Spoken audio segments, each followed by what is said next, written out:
possam acompanhar, amém? A leitura da palavra de Deus. Podemos ler? Amém? Não serei enfadonhos, queridos. Amém? Não sou aquele pregador que traz aquela mensagem espada, né? Como é que é a mensagem espada? Longa e chata. Amém? Eu não trago esse tipo de mensagem. Vai ser bem curta, prévia. Não vou enfadar os irmãos, até porque hoje é a noite de Santa Ceia. Amém? É bênção triplicada, igreja. É bênção triplicada neste lugar. Você pode dar glória a Deus por causa disso? Aleluia. Porque Deus ele está neste lugar. Assim diz o Senhor, 2 pontos. Eis que acabarei o cativeiro das tendas de Jacó, e apiedar-me-ei das suas moradas, ponto e vírgula. E a cidade será reedificada sobre o seu montão, e o palácio permanecerá como habitualmente.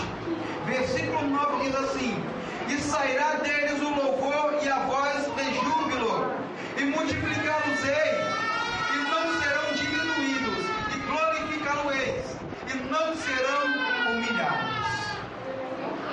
Grandioso Deus, Pai querido e amado, esta é a tua palavra, Senhor, nos alimenta por ela, que neste momento, meu Senhor, seja o teu Espírito para nos direcionar as palavras, para nos declarar, meu Senhor, a revelação destes textos. Ó Deus, que esta palavra venha neste momento de encontro à necessidade do teu povo. Ó Deus, pois não estamos aqui para falar o que o homem quer ouvir, mas para anunciar as boas novas da salvação. Abençoa a tua igreja e dá vitória em nome do Senhor Jesus Cristo. Vamos sentar um minutinho.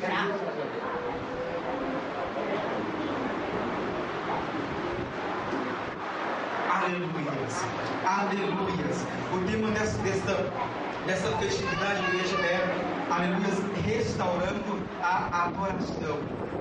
Restaurando a adoração. Aleluia. Deus colocou no coração da direção desta igreja, nossos pastores, aleluia, do ministério, aleluia, este tema, restaurando a adoração. Por que restaurando a adoração? Você pode se perguntar, aleluia, porque o mundo hoje, como outrora, muitas pessoas andavam desviadas do caminho do Senhor. Muitas pessoas andavam de um lado para o outro sem conhecer quem era o seu verdadeiro Deus. Andavam de um lado para o outro sem saber realmente quem era digno de honra, digno de glória e digno de adoração. Aleluias. Mas eu louvo a Deus na sua palavra, eu louvo a Deus na sua grandeza, porque desde o princípio Deus tem levantado homens e mulheres de Deus compromissados com o evangelho da salvação, e tem anunciado as boas novas do reino de Deus, pregando contra o pecado, pois o pecado, querido, é aquilo que afasta você de Deus. Pecado é aquilo que afasta eu de Deus, querido. A única coisa que pode separar Deus da humanidade é o pecado. Aleluia. É aquilo que você comete contra Ele, contra ti mesmo, contra o teu próximo, de forma a causar dor, de forma a causar desconforto, de forma a infringir as regras divinas. E por conta deste pecado mesmo, a humanidade ela foi destituída da glória de Deus, a humanidade ela foi afastada de Deus por conta do pecado, começando por Adão lá no Jardim do Éden, prosseguindo então com a humanidade a seguir. Louvado seja o Senhor. Então, por conta do pecado, o homem se distanciou de Deus. E por diversos momentos, por diversas ocasiões, Deus tentou e se aproximou verdadeiramente de nós, da humanidade, através dos seus profetas, através do ministério da lei de Moisés. E quando o homem ele se aproximava de Deus, ele retomava a comunhão com Deus, ele se achegava a Deus. E tem um texto bíblico que diz que achegai-vos a Deus e Ele se achegará a vós. E o homem pecado está distante de Deus, mas o homem na sua santificação está perto de Deus. E quando estamos perto de Deus, queridos, nós somos mais do que abençoados, nós somos mais do que vencedores. Porém, quando estamos perto de Deus, e quando nos falta a vigilância, e esquecemos de Deus, começa a tragédia a acontecer na nossa vida. Assim aconteceu dentro deste tema, na vida do povo de Israel, quando estava junto com Deus, mas daqui a pouco começou a se afastar de Deus. Louvado e agradecido seja o nome do Senhor, a se distanciar de Deus. Assim aconteceu com o povo de Israel, começou a não querer mais saber de Deus, começou a não dar mais ouvido à voz de Deus. Aleluia. Agora Deus permite que um homem chamado Nabucodonosor se levante na terra e comece a cativar todas as nações aos arredores do Oriente, inclusive o povo de Israel. O povo de Israel foi cativo por Nabucodonosor por causa da desobediência, por causa do pecado, por causa que estavam se afastando de Deus. E quantos queridos têm se tornado presa de Satanás? Quantos têm se tornado cativos do inimigo, presos ao inimigo, por estarem se afastando de Deus? Quanto mais distante você está de Deus, mais vulnerável você está às astutas ciladas do inimigo. Quais são as astutas ciladas do inimigo?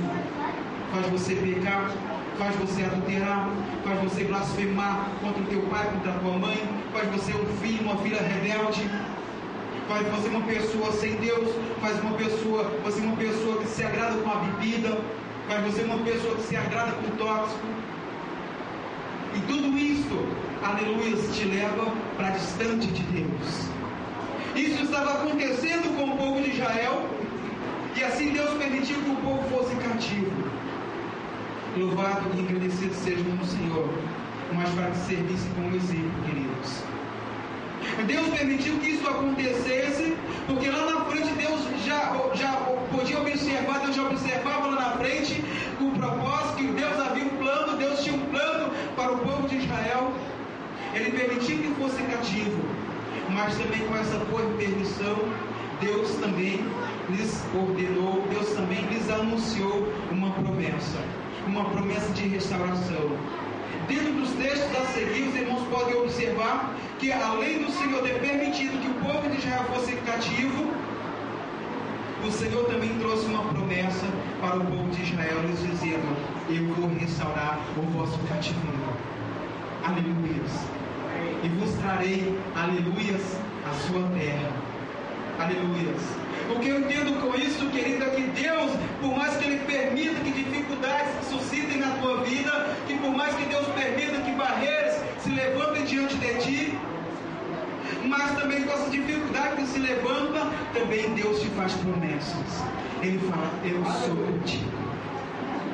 Por onde quer que andares, diz a palavra do Senhor em Isaías 43, que diz o seguinte, no versículo 1 em diante, que ainda que você andar pelo fogo, as chamas não arderão em ti. Ainda que você andar pelas águas, elas não te submergerão. O que eu entendo com essa palavra, querido, é que em todos os momentos o Senhor, Ele